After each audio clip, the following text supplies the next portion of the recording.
Great, thanks, Steph, and thanks everyone for joining. I'm so happy to be here with you all virtually.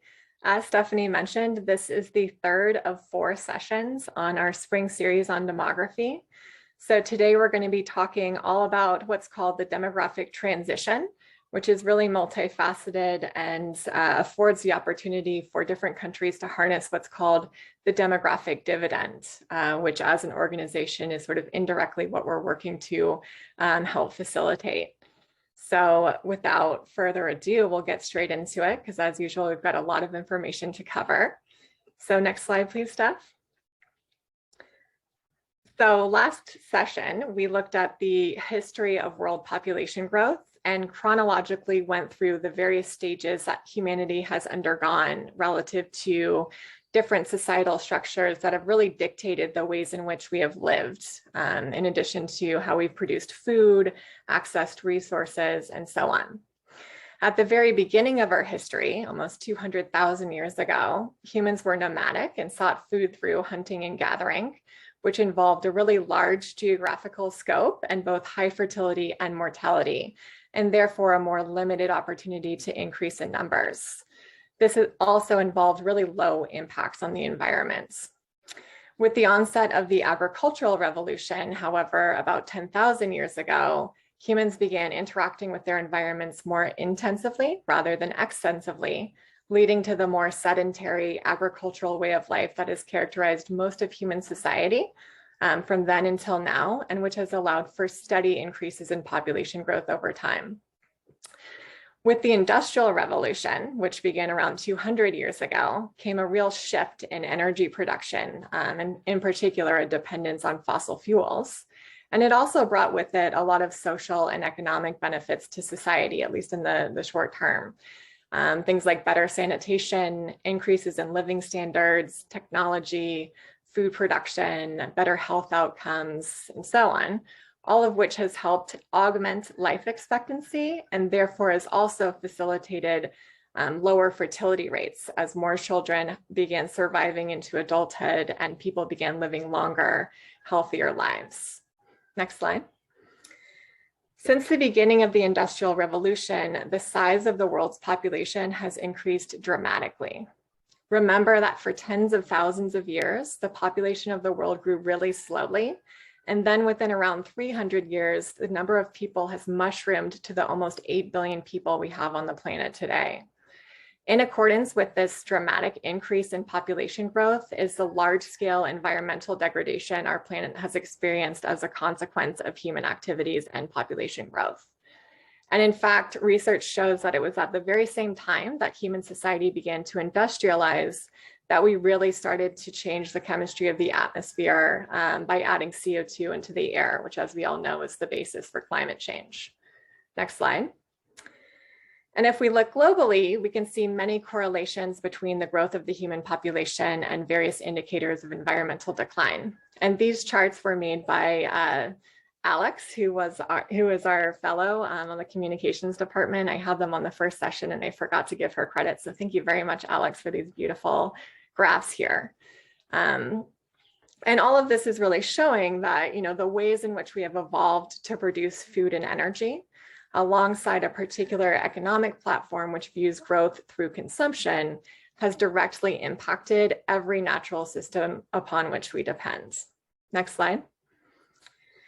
And to be clear, this macro level understanding, while really valid and important, is of course also quite nuanced, since the ways in which people, regions, and countries interact with their environments and access resources, varies very widely.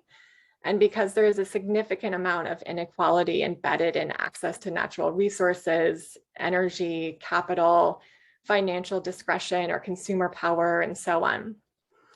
Low-income countries throughout the world have the fastest population growth rates and the highest overall fertility, but are really negligible contributors to climate change or really large-scale environmental degradation of any kinds.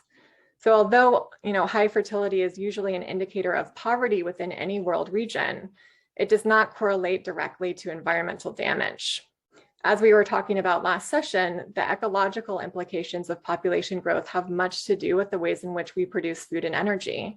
and therefore our dependence on fossil fuels and a globalized economic system in which consumption is viewed as a necessary precursor for growth. This has been compounded also by the rapid and expansive growth of the human population over the past 300 years in particular. And just for context, the United States represents about 5% of the global population, but consumes 25% of the planet's resources. On a per capita basis, the average person in Niger, which is the country, one of the world's poorest countries and also the country with the world's highest population growth rates, contributes about 0.0 metric tons of CO2 into the atmosphere per year. In contrast, the average American produces over 14 metric tons. So this means that it takes 200 people living in Niger to produce the equivalent amount of CO2 annually that one middle-income American produces. Next slide. And again, as we've talked about last session, even differences between high and low emitters within nations actually shows us a lot. In particular, it shows that the top 1% located all around the world and, despite your geographical sort of affiliation, actually emits about 70 times as much carbon as the bottom 50%. And this is relevant because most people on Earth, even though their incomes have been steadily rising over the past few decades, do not contribute a huge share to global warming.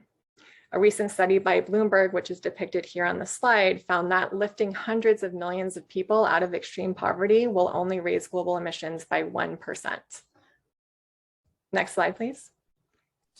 So to help explain all of these disparities that we see globally and at the country levels in terms of income, consumption patterns, fertility, and so on, today's session is going to explore the trajectory of development that occurs demographically within nations, and which facilitates a number of transitions in population structure, including things like overall health, mortality, fertility, age distribution, migration, urbanization, and so on.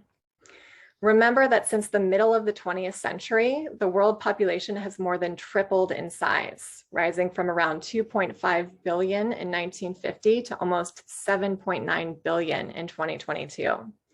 We're likely going to reach about 10.9 billion by the end of the century. So such rapid increases in population size have been unprecedented in all of human history prior to this industrial revolution that we've been referring to over and over. And all of this is a direct consequence of a process known as the demographic transition, in which decreasing levels of mortality and fertility lead to longer lives and smaller families. This transition often unfolds in a series of stages during which population growth first accelerates and then slows down. Next slide. So globally, population growth is shaped entirely by trends in fertility and mortality. The rapid pace at which the world population has grown since 1950 is the result of two major trends. So on the one hand, the gradual increase in life expectancy that's due to widespread improvements in public health, nutrition, personal hygiene, and medicine. And on the other hand, we've got sustained levels of high fertility in many countries around the world. Over the past 70 years, reductions in mortality levels, particularly at younger ages, have acted as major contributors to population growth. Also, investments in social welfare and increased economic opportunity have led to higher standards of living and a healthier life in general for people. These changes include things like the availability of safe and nutritious foods, improvements in public health, sanitation, housing, working conditions, and educational attainment, access to things like family planning, and so on. This also has to do with, advancements in the prevention and treatment of disease, so medical innovations as well. However, despite these gains, which have been really significant and widespread, there are still really significant disparities that remain across all countries and regions. High levels of infant and child mortality persist in many regions, even though such deaths are largely preventable at this stage. Next slide, please. And so here I want to make note then that the demographic transition is actually a set of interrelated transitions. Taken together, they really help us understand not only the causes, but also the consequences of population change. And I'm going to just briefly go through all of these different transitions and then focus on the two that are most relevant for this session. So usually the first transition to occur is the health and mortality transition, which describes a shift from deaths at younger ages due to communicable diseases to deaths at older ages due to degenerative diseases. This transition process almost always begins with a decline in mortality, which is brought about by changes in society that improve the health of people and their ability to resist disease, and also by scientific advancements that prevent premature death. But importantly, death rates do not decline evenly by age, and rather it's the very youngest and the very oldest, but especially the youngest, whose lives are more likely to be saved by improved life expectancy.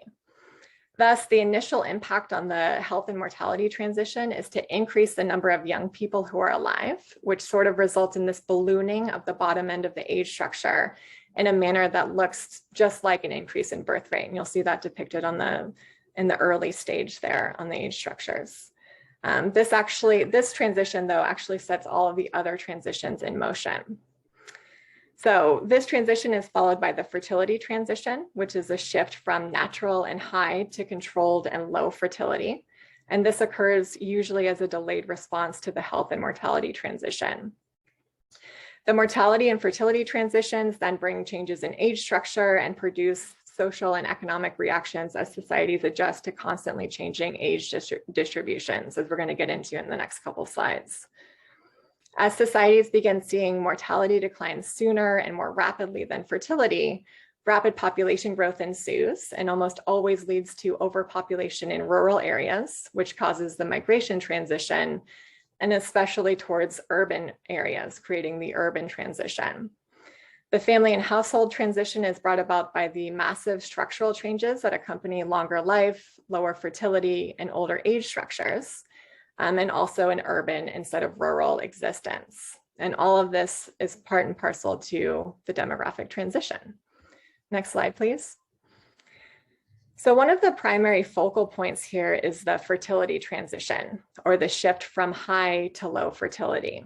And this can begin without a decline in mortality, but in most cases, it's actually the decline in mortality leading to greater survival of children that eventually motivates people to think about, limiting the number of children that they're actually having.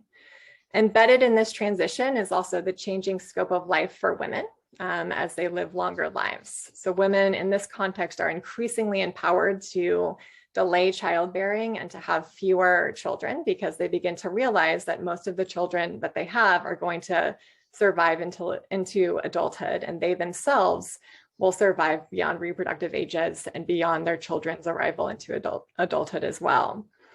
This gives way for more opportunities in life aside from simply bearing and raising children. And once this happens, this shift is it's really unlikely that these shifts are going to ever revert back. So once things start going in the direction of low fertility, it's almost impossible to bring it back to high fertility, even though many countries are trying to do this, including our own, evidently. As fertility declines, though, the health and mortality transition is itself pushed along because the survival of children is enhanced when a woman has fewer children among whom to share resources. Also affected by the fertility decline is the age structure, which begins to cave in at younger ages as fewer children are being born, and as most are now surviving into past childhood.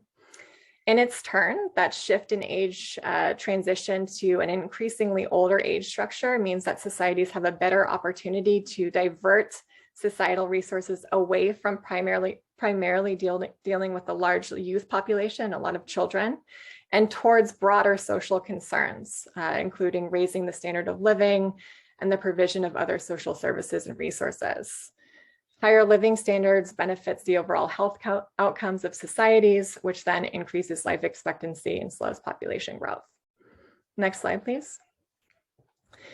Also relevant is the age transition. And in many respects, the age transition, as I understand it, is the sort of master transition because it's these changes in age structure that are put forth by societal advancements and better living standards that actually elicits the most demographic pressure for social change within countries. So when both mortality and fertility are high, the age structure is quite young, but the decline in mortality makes it even younger by disproportionately increasing the number of young people. Over time, as the bulge of young people born prior to the fertility decline pushes into older ages, the age structure moves into a stage that can be really beneficial for economic development in a society. And this happens when there's a really large fraction of the population that's composed of young adults or workers who are having fewer children and therefore fewer dependents at the same time that the older population has not increased in size enough to create dependency issues. I know this is a little bit complicated. We're going to watch a little video on this in a few slides, but what I want to convey is that this is a really important time in a country's development and can greatly influence its future in terms of living standards, economic viability, and its overall demographics. Next slide, please. And there are really a lot of corresponding trends in population growth according to these different stages and transitions. So before the onset of the demographic transition, the size of the population is pretty stable, which is what we've seen throughout most of human history because of really high birth and death rates. Accelerated growth begins really early in the transition after mortality rates have begun to decline, but while fertility rate levels remain high. In an intermediate stage, mortality declines even further and fertility declines as well. So during this stage, the population grows really rapidly thanks to the large and sustained excess of births over deaths. As the transition moves forward, population growth slows as birth and death rates come back into balance at historically low levels. The death rate tends to rise in these later stages due to population aging, as we're seeing happen kind of in a lot of Western European countries, including Japan. And this is because a larger proportion of the population becomes concentrated at older ages with higher mortality risks. Once the transition is complete, the population growth rate is typically close to zero and may even become negative as fertility falls to really low levels. In that case, death rates may come to outweigh birth rates, which could result in declining population growth, which is, again, something that a lot of different sort of countries in this late stage are having to contend with in terms of what that means economically. Next slide. These historic shifts from high to low levels of fertility and mortality have been a universal feature of the economic and social development of the industrial era. Today, no country is in the pre-transitional phase of high levels of mortality and fertility. So some 40 countries and areas, or about 20% of the world, are still in a really early stages of this transition. And these countries are almost exclusively in sub-Saharan Africa, where the population is growing very quickly and is projected to continue growing to the end of the century. Roughly 1/3 of countries and areas globally, or 34% of the total, are now in intermediate stages of this demographic transition. And this includes most of Northern Africa and Western Asia, Central and South and Southern Asia, Oceania, and about half of the countries throughout Latin America and the Caribbean. Nearly half of all countries and areas worldwide, or 46% of the total, are in a late stage of the transition or in a post-transitional stage. This includes countries like Australia and New Zealand, parts of Europe, Northern America, the other half of Latin America and the Caribbean as well. Next slide. And again, as we were kind of touching on before, one really important result of the rapid declines in fertility that we've seen in this sort of trajectory of development is what's called the demographic dividend. The demographic dividend describes a really unique window of opportunity whereby the demographic transition allows for a really massive one-time boost in economic development because a huge pool of labor comes into being without a burgeoning youth population or dependency. In other words, this is the opportunity for countries with relatively youthful populations to grow quickly in economic and social terms by redirecting resources that have been freed up because there are less children to account for, and towards improving educational and health outcomes and raising standards of living. And although these demographic circumstances are really favorable and special, reaping the maximum potential benefit requires really sufficient improvements in education, health, and gender equality, as well as gainful employment. So it really depends a lot on a government's willingness or not, or ability or not to invest in these social and economic resources, among them being family planning and education. The dividend is also temporary in nature, so no matter what, it's not going to last forever. So this means that it's really important to actually plan and be preemptive about the sort of demographic shifts that are taking place, and to pay attention to the stages of development that different countries are in. This is, again, a really critical point in time for low to middle income countries, as it affords the ability to maximize their economic growth and help increase standards of living for their societies. And we are, in order to better describe this, we're going to watch a small video. So I'm going to share my screen here.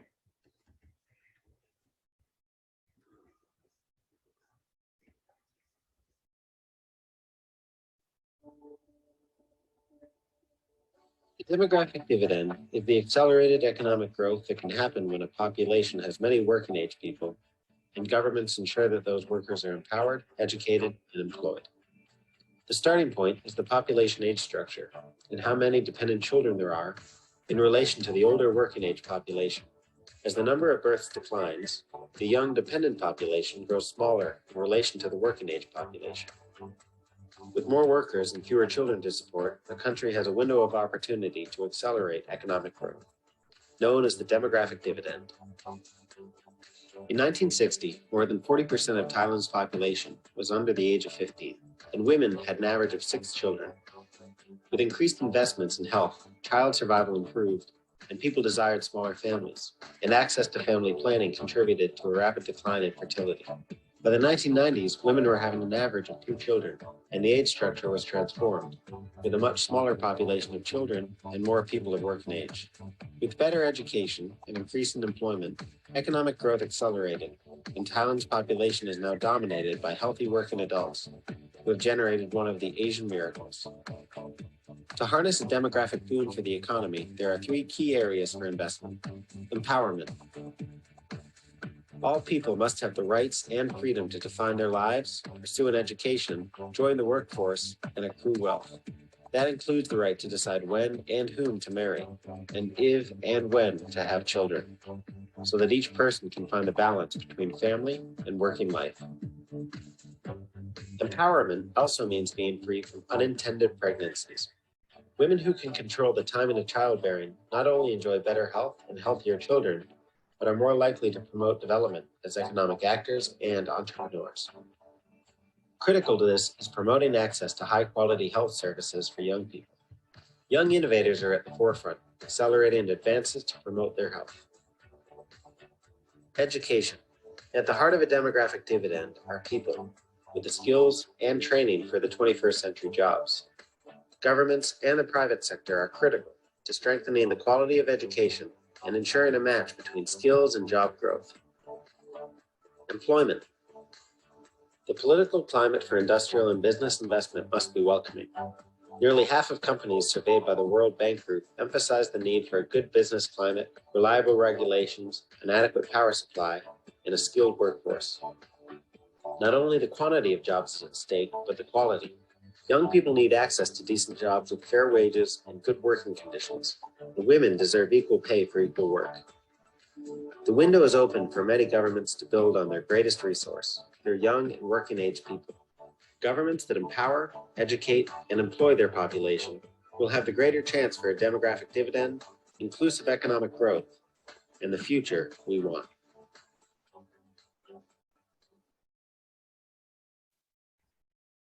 All right, I'm going to stop sharing.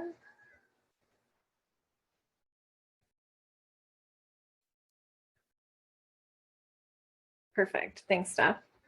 So yeah, that's really that encompasses, I think, better than I can describe what we're talking about here with regards to harnessing the economic and social potential that different countries in developing stages have the opportunity to harness and let sort of propel them forward. Thailand's developmental trajectory, as was shown in the video, provides a really famous example of how a country can successfully harness the demographic dividend. As you can see by looking at the age structure sort of evolve over time, Thailand's population structure in the 1960s and 70s was super young. In 1960, more than 40% of Thailand's population was under the age of 15, and women had an average of 6 children. However, during the 1960s and then in the decades that followed, mortality rates declined, and the desire for smaller families also increased. The country invested really heavily in family planning and reproductive health care, which enabled rapid declines in fertility. So by the 1990s, as you can see, women were having an average of 2 children each, which slowed population growth and created a more equitable and economically favorable society, actually. And by 2010, Thailand's population was larger and the age structure was transformed with a smaller proportion of young people.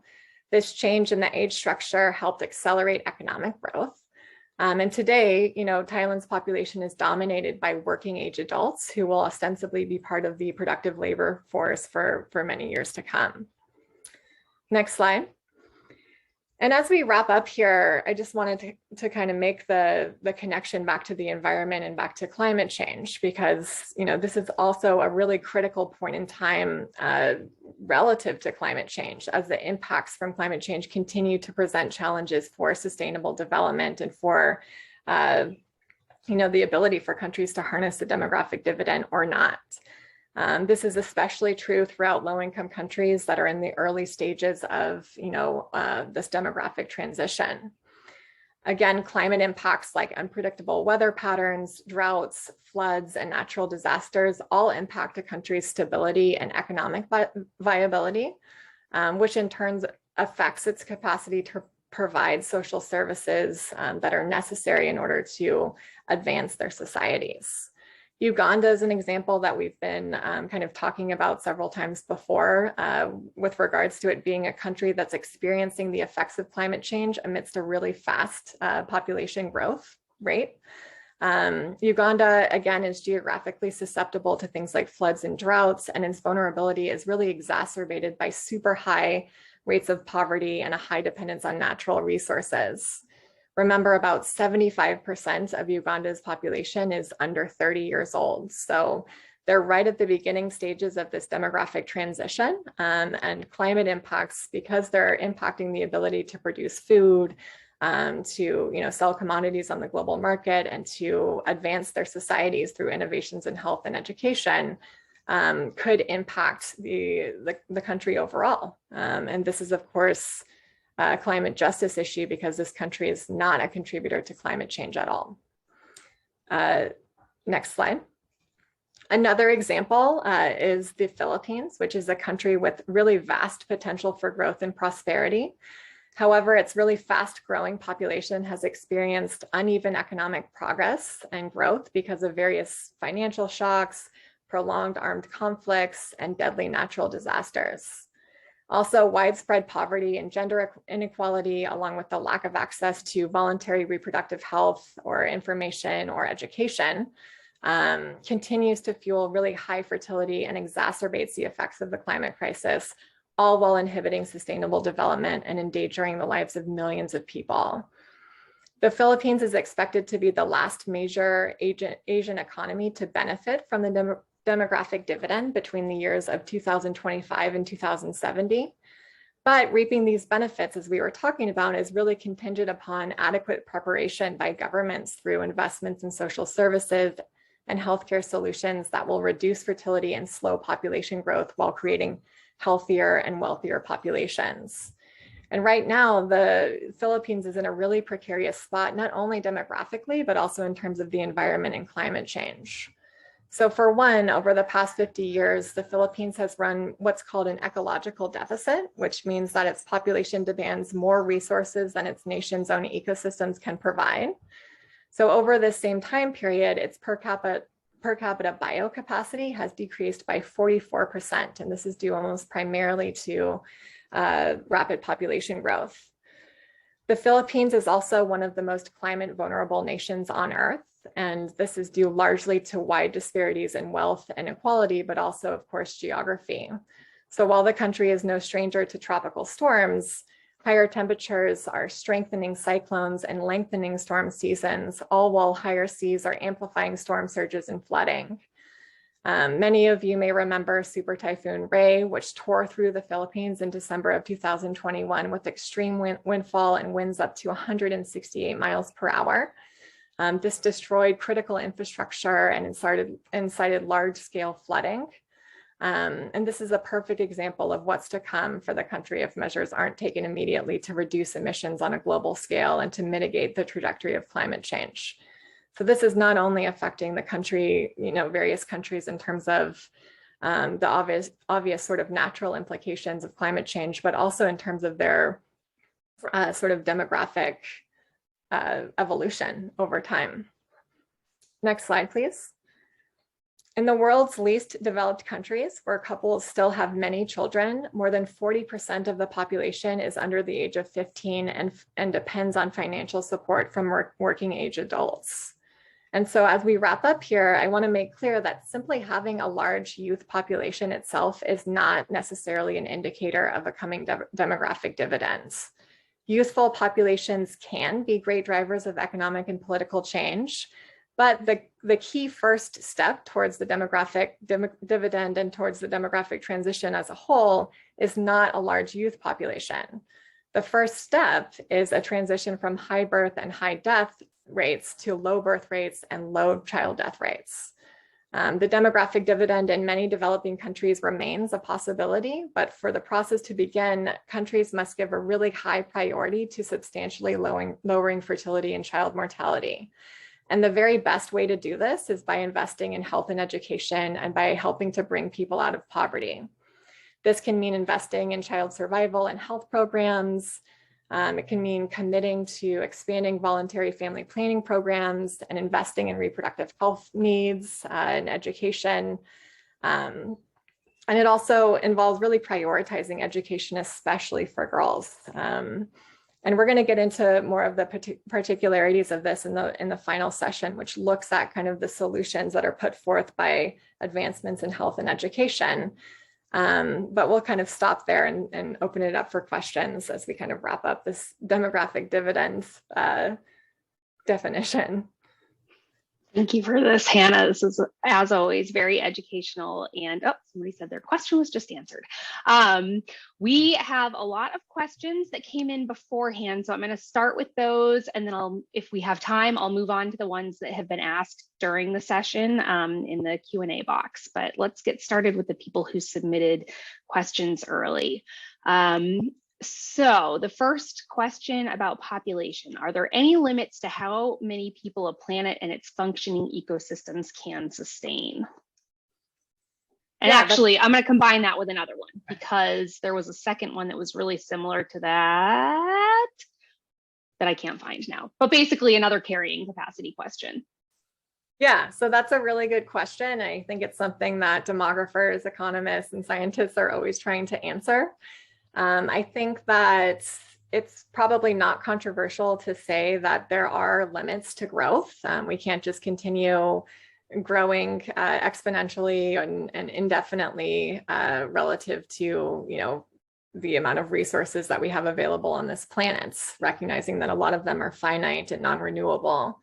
But the carrying capacity, which is what Marion was referring to, which kind of defines the ability or the amount of people that can sustainably live on the planet relative to the amount of resources available, is really contingent upon how people are interacting with their environment, the ways in which people are using resources, and how we produce food and energy. So all of that is really subject to change, but one of the issues that we kind of talk about, and one of the problems with population growth as we see it, is the fact that economic growth is contingent right now upon consumption, and we have a huge dependence on fossil fuels, non-renewable resources, agricultural production, which is quite unsustainable, and all of these sort of ancillary indicators of ecological decline that come with population growth.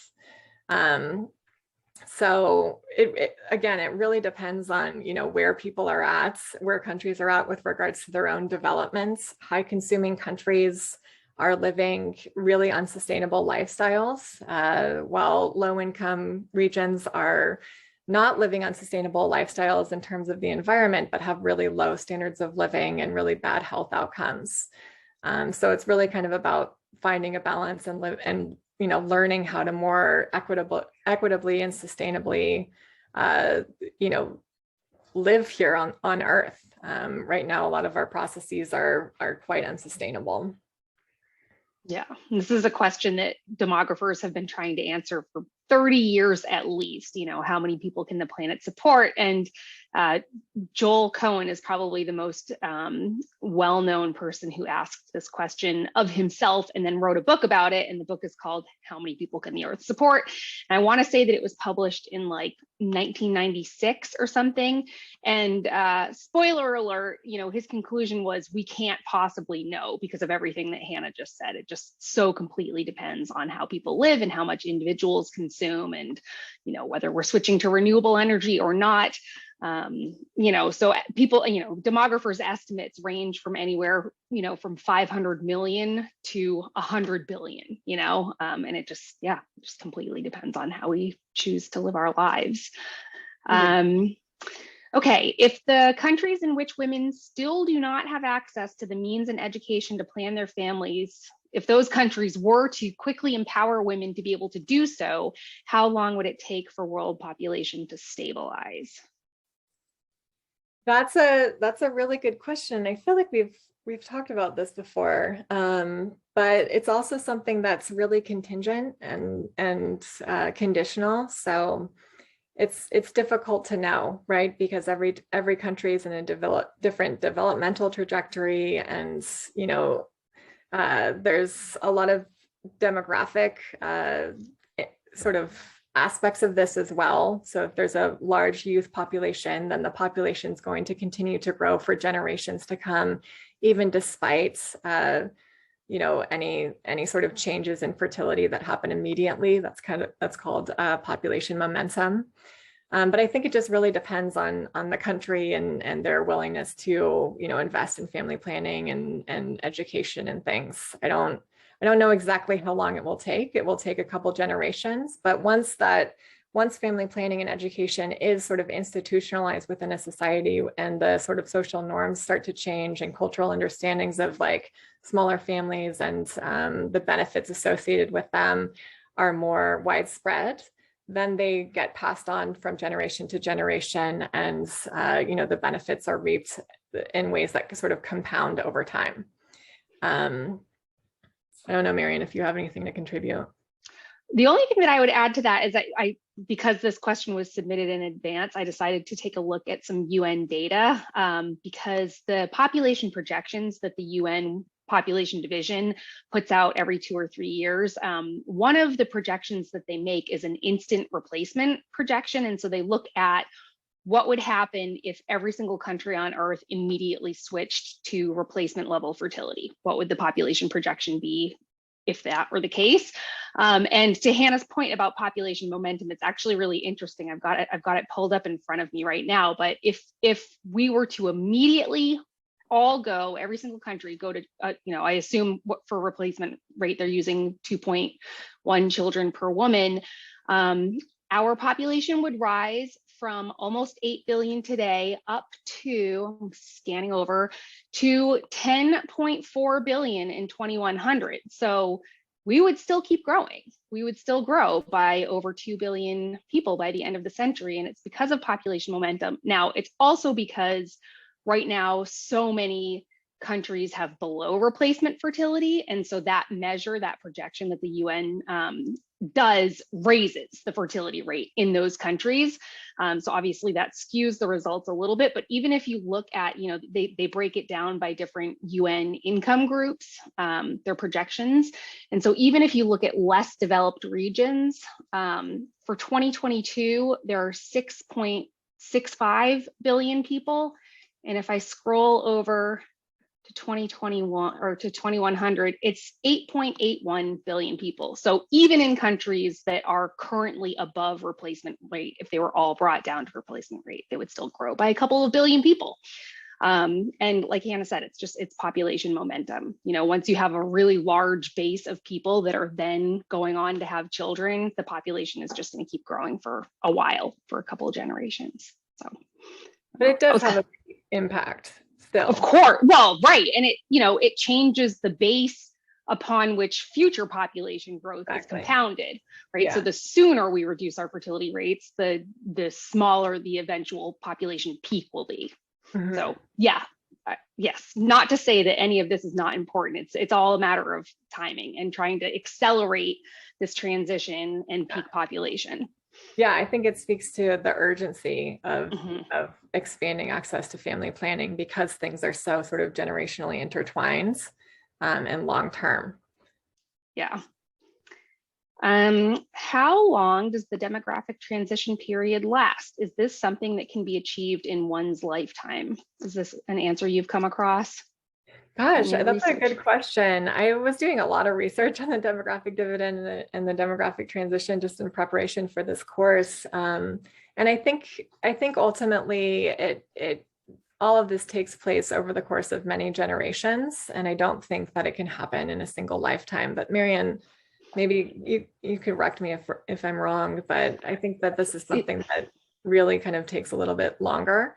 And it also, it can go, the pace at which it accelerates depends a lot on whether or not governments are preparing for these demographic shifts and are adequately and equitably distributing resources to increase people's standards of living, to help lower mortality risks and increase life expectancy, raise the status of women, and all of these precursors to the demographic transition and then the demographic dividends.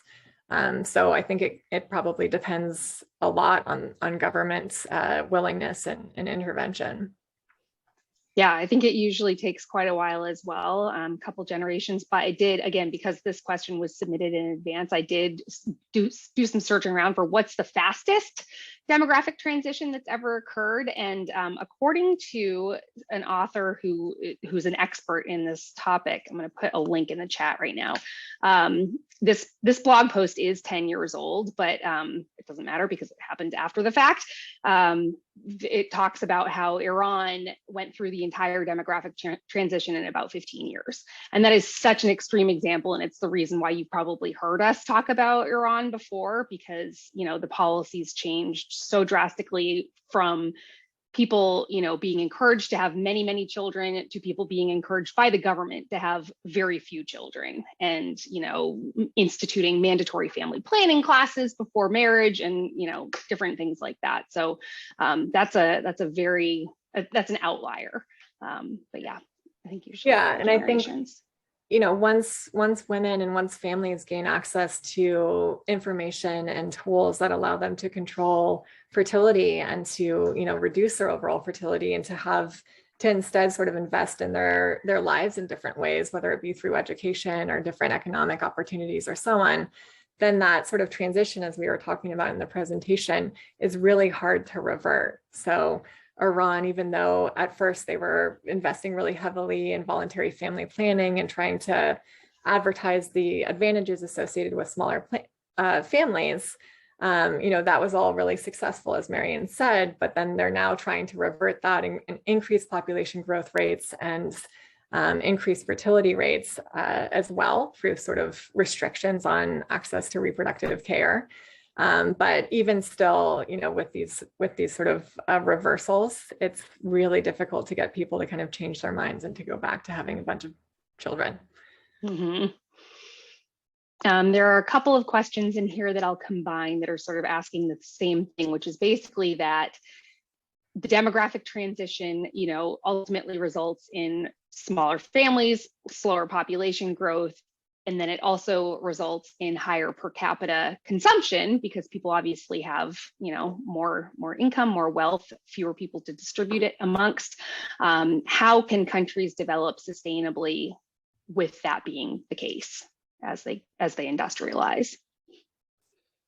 How can they develop sustainably, environmentally speaking? Yes. Yeah.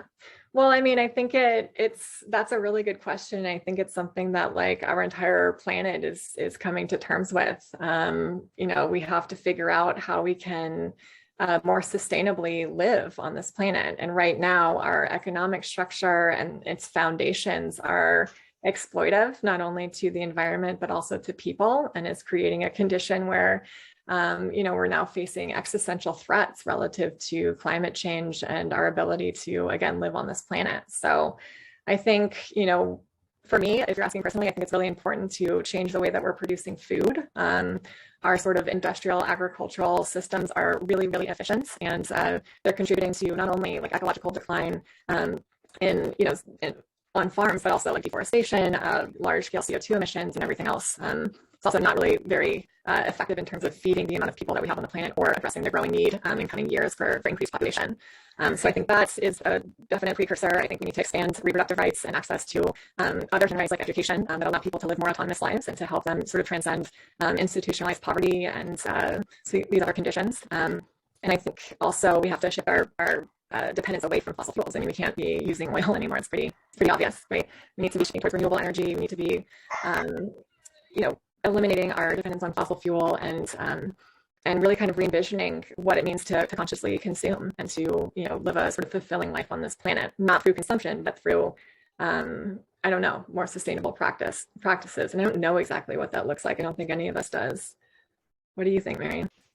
I don't know. Don't buy a bunch of junk you don't need. I don't know. Said the person who bought a bunch of wigs at Party City for 3 months in a row. Easier said than done, I guess. Yeah, I mean, the climate crisis is such a huge problem, and we're having to try to figure out how to live sustainably, and all countries are developing, and it's like the climate crisis and whatever else. But remember that, I think all of this is a lesson for us to identify a couple things that we're really passionate about that contributes to a positive future, and fight for that, whatever that means. For us, it means fighting for integrated developmental solutions that allow people to kind of access resources and live better lives and reduce, population growth. But it can mean many different things, and ultimately, it's all connected and intertwined. So I think it's about finding something you're passionate about.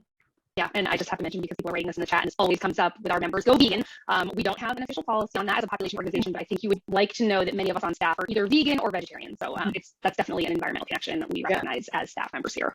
Yeah, it's the best way, aside from having fewer children, it's the best way to contribute to environmental conservation and to reduce your carbon footprints as an individual is to, right, in a way that doesn't cost you anything extra. It's not buying solar panels for your house, which can sense it's not doing something, Somebody, you can have some presentation about the Philippines running an environmental deficit, and of course, we're running a global deficit as well. And I wonder if you could talk, or wonders if you could talk a little bit about, the global footprint network called for the Earth Regeneration Day. I'm blanking on it right now. For the global, what is it called? Overshoot Day. Oh, yes, Earth Overshoot Day. Thank you. Yeah. Well, gosh, I wish I had a better definition. I think, as I understand it, it refers to, and I think they do this by country, but it refers to the amount of resources used by different countries at the per capita and country level, and how long during the course of the year that it would take different countries to use up all of the available resources for that year. So, throughout the year, every day it gets earlier, right? Yeah, and so they do that on a global scale for the link. In a country. Yeah. And the ecological deficit that I was referring to with the Philippines comes from the global footprint network and they country level analyses, not to kind of blame certain countries for running these deficits, but to kind of get a better under natural ecologies and how better to kind of, as someone was just mentioning, create a more sustainable forward in terms of development, recognizing that we need to be creating resilience at the sort of country level in terms of ecological viability. Yeah. Okay, I think I'm going to do one last question, and I'm going to hold all the questions that people have asked about reproductive health and family planning, only because I'm assuming that those are all topics that are going to come up in the 4th session, so we'll probably tackle those then. But so the last question has to do with the demographic dividend, and specifically is, when, if ever, is demographic dividend replaced by panic over a handful of working age people having to support hundreds of sick, unproductive old people?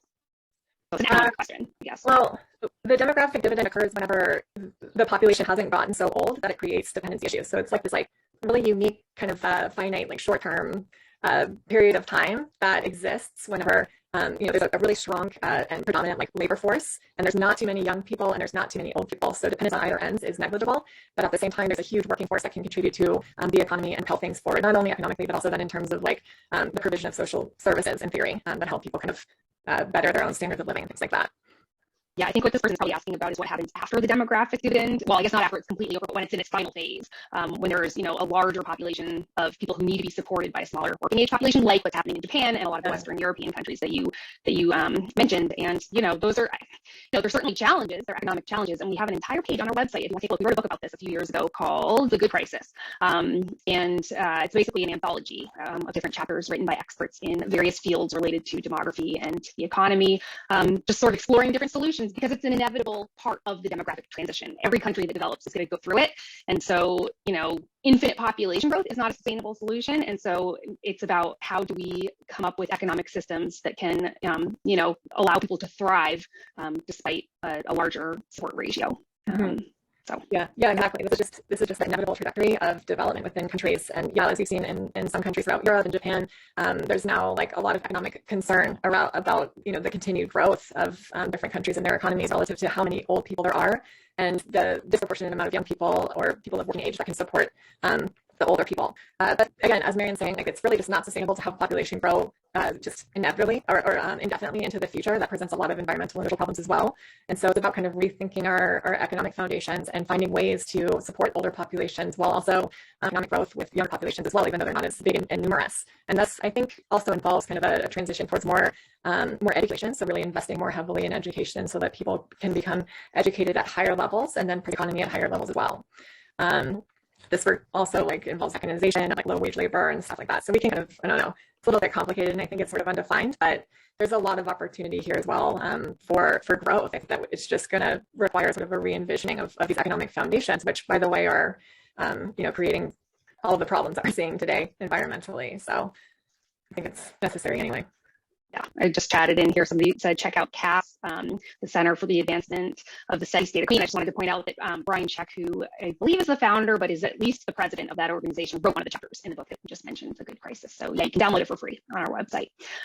That's time. It's 4 o'clock. It always goes by so quickly. Thank you for all the preparation that went into putting this session together. It was very, very informative. I know that our listeners loved it because I'm seeing that in the chat. So thanks a lot. And we'll see you in a couple of weeks. I can't remember when the next one is. Stephanie, do you want to pop on and tell people when we're meeting again? Hi, actually, wow, it escapes me, but it is in I'm sorry to put you on the spot. No, you're good. I believe it's June 9th. But June 1st. I will. I got it in my calendar. June 1st. Oh, June 1st. So I will send a wrap-up email with all the information you need to register for the next session, as well as a link to today's recording. You will get the chat box discussion as well, along with the presentation slides. So stay tuned for all that information. Perfect. Thanks so much, everybody, and we'll see you in a few weeks. Yes, thank you, Thanks, everyone. Thanks, Marian. Bye. Bye.